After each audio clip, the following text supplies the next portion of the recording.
এক বিশাল রিপোর্টে পাঁচটা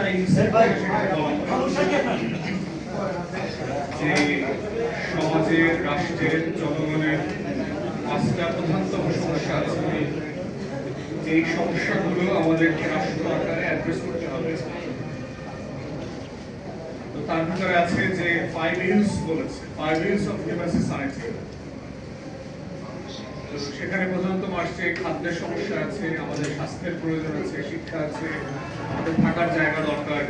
এই যে বেসিক যে মৌলিক অধিকারের আইডিয়া আসছে, এগুলো পরবর্তীতে ইউনাইটেড নেশন চার্টারগুলোতে অ্যাডপ্ট করা হয়েছে।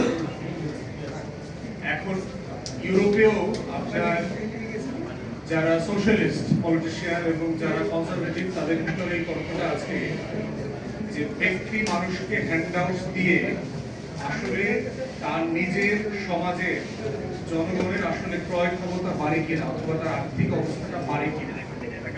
যেমন আপনি যদি গুরু ভাই 500 টাকার কথা বলেছেন, আমার জানা মতে সর্বোচ্চ ভাতা পায় সম্ভবত মুক্তিযোদ্ধারা 20,000 টাকা পায় মাসে। আর হচ্ছে আরেক ক্যাটাগরিতে সম্ভবত 10,000 টাকা পায়, বাকিরা বড় 1,000, 1,200, 1,000 বিভিন্ন ক্যাটাগরিতে বিভিন্ন টাকা মাসে পায়। এখন এই যে মানে খাতগুলো তৈরি করা হয়েছে এবং যে টাকাগুলো এটার এগেইনস্টে দেয়া হচ্ছে, বাংলাদেশে অ্যাপ্রাইজালের কোনো মেকানিজম নাই যে আমি একটা যে প্রকল্প হাতে নিচ্ছি, আমি যে মানুষকে টাকা দেওয়া শুরু করছি, এটা 5 বছর দেখার পরে ওই মানুষটা লাইফ সাইকেলে কোনো পরিবর্তন আসছে কিনা। তাকে যে রাষ্ট্র এই টাকাটা দেয়, 1,000, 2,000, 2,500 টাকা করে দেয়, এটা দেওয়ার কারণে তার জীবন মান বেড়েছে কিনা, তার ক্রয় ক্ষমতা বেড়েছে কিনা, তার স্বাস্থ্য বেড়েছে কিনা, তার ছেলে মেয়েদের জীবন মান বেড়েছে কিনা, সেটা অ্যাসেস করবার কোনো মেকানিজম আমাদের রাষ্ট্রে বাজেটে প্রকল্প রিভিউ করবার। এখানে অনেক সম্মানিত বিদগ্ধ আমলারা আছেন, ওনাদের ব্যর্থতার কারণেই আমাদের এই রাষ্ট্রের এই দুরবস্থা মনে করি আর কি। রাজনীতিবিদরা তো আছেন, এদেরকে রেগুলার গাইডলাইন। তো আপনার আমলাদের গালাগালি করার সময় কম পায়, সুযোগ কম পায়। আবার ওনারা এত গুরুত্বপূর্ণ চেয়ারে বসে থাকেন, তোমাদেরকে সামনে রেখে গালাগালি করা একটা মুশকিলের ব্যাপার হয়ে যায়। তো এই পুরো কাঠামোটা আমার আমলাতন্ত্রে এটা নাই। এখন যেই জিনিসটা আমি করছি, এটা হলো ফিজিক্সের ওয়ার্ক থিওরি। যদি যান, কাজের ডেফিনিশন কি, যে আপনি সারাদিন ধরে 5টা মানুষ একটা ট্রাক ধাক্কা সরানোর চেষ্টা করতেছে, কিন্তু দিন শেষে ট্রাকটাকে আসলে সরানো যায় নাই। তো এখন কি আপনি সারাদিন কোনো কাজ করছেন? বিজ্ঞানীরা বলছে যে না, যেহেতু আপনি একটা লক্ষ্য ঠিক করেছিলেন যে আপনি ধাক্কায় ট্রাকটা সরাবেন, যেহেতু আপনি সরাতে পারেন নাই, আসলে সারাদিন আপনি কোনো কাজ করেন না, কিন্তু আপনি তো বেতন দিচ্ছেন।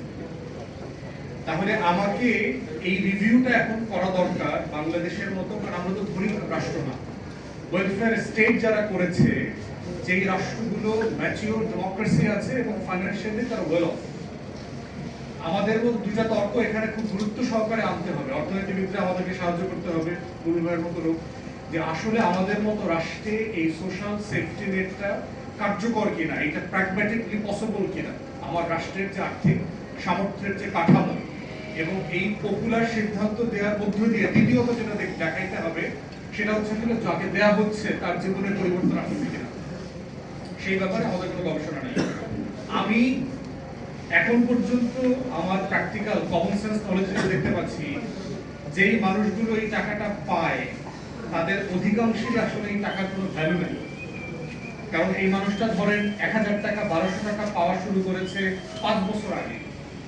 এখন আমাদের পরিসংখ্যান ব্যুরো, সরকার মিলায় ধরেন 10% প্লাস মাইনাস আমাদের সবসময় ইনফ্লেশন বলা হচ্ছে, কিন্তু যদি রিয়েল টাইম ইনফ্লেশন দেখি, কোনো আমাদের যে এসেনশিয়াল এই ক্যাটাগরি গুডস বলি, ধরেন মানে আমাদের চাল, আমার কটা ডাল, আমার আলু, পেঁয়াজ, এগুলোর ইনফ্লেশন যদি আপনি দেখেন, এইটা ইয়ার অন ইয়ার বেসিসে 25, 30, 40% ক্রস করে দেয় কোনো বছর।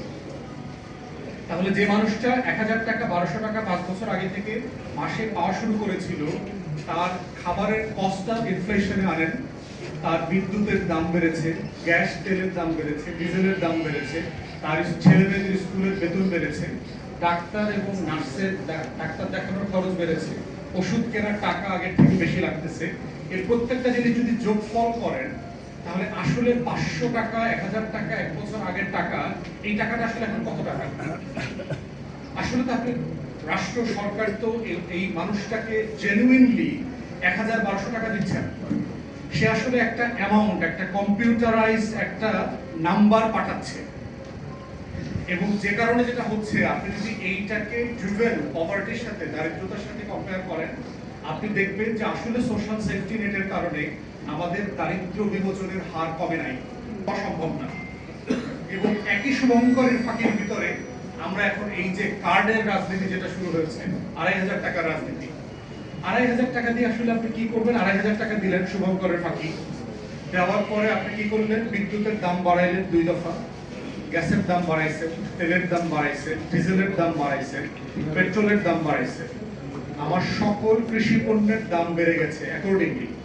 কৃষি পণ্যের দাম বাড়া মানে হচ্ছে আপনার কারওয়ান বাজার থেকে প্রত্যেকটা জিনিসের কেজিতে যদি আপনি ১ টাকা ২ টাকা করে বেশি টাকা পে করে আপনাকে কিনতে হয়, ওই গরিব মানুষটার আসলে ওর টাকা কি আপনি আসলে দিয়েছেন কিনা? তাহলে এই গরিব মানুষটাকে যদি আপনি ২৫০০ টাকা না দিয়ে তার বাড়িতে ডাক্তারদের সেবা, নার্সের সেবা, শিক্ষার মান বাড়ানোর সেবাটা এনশিওর করতে পারতেন, তাহলে কিন্তু এই লোকটা টাকা বাঁচত, তার খরচটা কমে যেত। খরচ বাঁচাটা মানেই হলো তার আসলে পকেটে টাকা থাকে।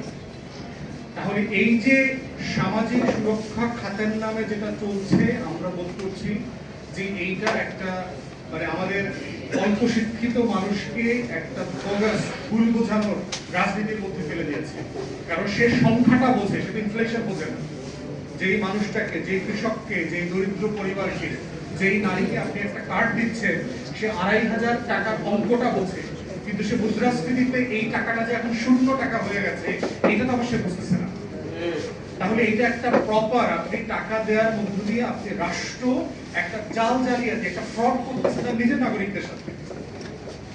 তাহলে আপনি এই কাঠামোটাকে তো নিয়ে কথা বলতে হবে যে এই কাঠামোটা আসলে ফাংশনাল কিনা, কার্যকর কিনা।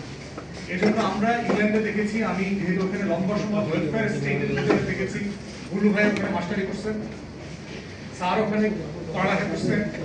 এই জায়গাতে তারা যেটা করে, আপনার প্রতি ১-২ বছর ৩ বছর পর পরে ইনফ্লেশন অ্যাডজাস্ট করে। যেমন আপনাকে ৫০০ টাকা দেওয়া হতো, ২ বছর ৩ বছর পরে ইনফ্লেশন অ্যাডজাস্ট করে এটা ৫৩০ টাকা করা হবে। এর পরের ২ বছর পরে আবার এটা ৫৭০ টাকা করা হবে, ৫৯০ টাকা, ৬০০ টাকা করা হবে। কারণ আপনার মূল টাকাটা, ভ্যালুটা যেন ঠিক থাকে, যে ইউনিটের ভ্যালুটা আপনাকে দেওয়া হয়েছে। এখন আপনাকে হচ্ছে সংখ্যা দেওয়া হচ্ছে, নাম্বার দেওয়া হচ্ছে, টাকা দেওয়া হচ্ছে, কিন্তু ভ্যালু নাই। আপনাকে একটা পুরাতন আদিকালের একটা নোট দেওয়ার মতো অবস্থা হয়েছে, লেখা ৫০০ টাকা, কিন্তু বাজারে গেলে ওই জিনিস দিয়ে কোনো কিছু কেনাকাটা